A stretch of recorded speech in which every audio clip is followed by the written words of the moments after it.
கிறிஸ்துவின் அந்த சிந்தை அவளுக்குள்ள உருவாக நான் கர்ப்ப வேதனை படுகிறேன் என்று பவுல் சொல்றார். உங்களுக்குள்ள உருவாகணும் ஒரு பிக்சர் வரதுக்காக தான் நான் சபை நடத்த 25 வருஷம் என்னுடைய எரா முடிஞ்சிச்சு கர்த்தரின் சேனைக்காக. இந்த 25 வருஷம் போடப்பட்ட விதையை நீங்க பலனை தரணும். நீங்க எழுந்து முடிவு செய்யணும், எழுந்து சபையை கட்டணும். ஒரு நபர்னா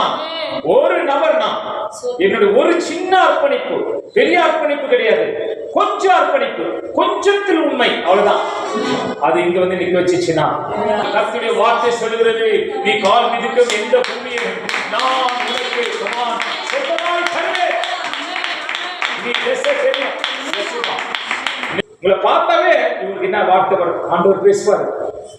சில சபையில போறோம், 1/2 மணி நேரம் பாடி ஆவியானவரே வாரம், ஆவியானவரே வாரம், ஆவியான வாரம், எங்க வராது, வரவே மாட்டேங்கிறாரு. நான் சொல்றது நீ வெளியே போனாதானே வர போறாரு.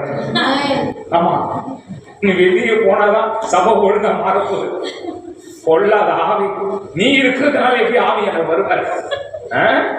வீடு நல்லா நீ போ, வெளியே போ, அப்பதான் வீடு நல்லா இருக்கும். சிலர் வெளியே அனுப்பணும்,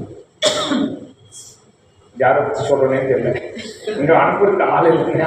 அப்படி அனுப்பிச்சே சபையை காலையை வச்சு, ஆமாங்க, ஏன்னா புதுசா அநேகர் வரணும், புதிய சிந்தையோட அநேகர் வரணும். உள்ளது வந்துச்சுன்னா நான் அவர்களை கரம் தட்டி வரவேற்கிறேன். ஆமா.